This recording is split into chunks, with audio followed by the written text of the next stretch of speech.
Hello, hi friends. Let's just discuss the top 5 things that you need to remember before giving the financial management examination.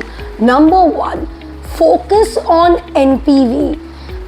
Like ratios is important in FR, NPV has very high importance here in FM.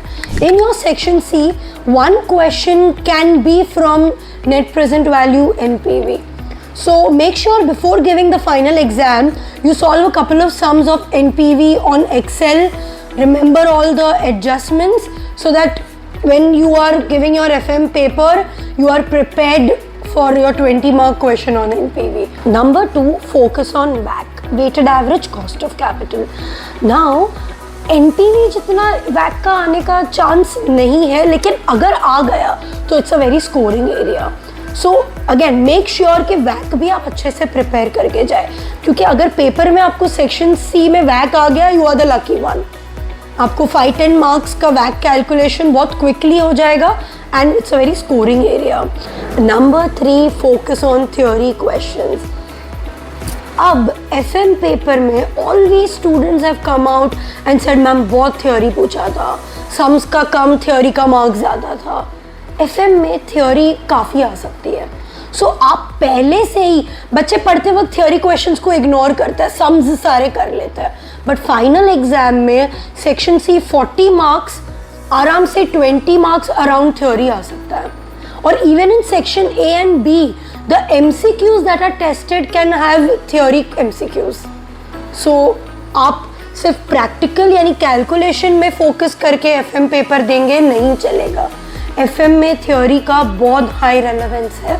Make sure you are well prepared on theory and final exam के पहले थोड़े से theory questions वर्ड पे practice करके जाइए. Point number 4, difficult और challenging question. PM paper में तो खास ऐसा मानना है कि out of the 2 constructive response 1 question is going to be challenging. लेकिन FM में भी ऐसा हो सकता है that you find a very different question, you've not seen anything similar in your exam kit. ये प्रोफेशनल एग्जाम है, आपका बुक का ही सब क्वेश्चन आता है या उससे रिलेटेड आता है, ये कोई ज़रूरी नहीं है. अगर आपके एग्जाम में आप कोई ऐसा क्वेश्चन देखते हो जो आपने कहीं एनकाउंटर नहीं किया है, बी इट अ MCQ और even a constructive response, 10-15 marks आपने कहीं देखा ही ना हो, possible, very high chance. Now how to tackle these questions? Take a deep breath, solve the rest of the paper, come back to that question, do whatever best you can. आपके लिए नया नहीं, सभी के लिए नया होगा. वो लोग हर चीज़ बुक के रिलेटेड नहीं डालेंगे.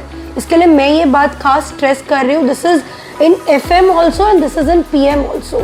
You can find a question which is absolutely different from what you have studied. You need to tackle it then and there. Point number 5, logical interpretation. Now I don't know how to put this across, लेकिन आप FM में कोई भी चीज़ की पढ़ाई कर रहे हैं ना, कोशिश करिए हर चीज़ का लॉजिक समझने के बाद ही आगे करें. क्योंकि अगर आप सिर्फ कैलकुलेशन करेंगे, let's take an example, IRR मांगा है, आपने IRR का फॉर्मूला डाल के आंसर लेकर आ गए 20%, you don't know what it means. आपको हर चीज़ का मतलब FM में तो आना ही चाहिए लॉन्ग टर्म के लिए. Let me link it to an other point. This is one of the reason why they are asking you theory questions. क्योंकि सम्स तो हर बच्चे कर लेते हैं, उन्हें आपका लॉजिक देखना है, इसीलिए तो वो लोग थ्योरी क्वेश्चंस काफ़ी टेस्ट करते हैं. FM में जितना हो सके, सपोज आप कॉस्ट ऑफ कैपिटल निकाल रहे हो, you should know what is the meaning of cost of capital, you should know why you are doing this NPV calculation. यहाँ पर हर चीज़ का लॉजिकल इंटरप्रिटेशन बहुत ज़रूरी है.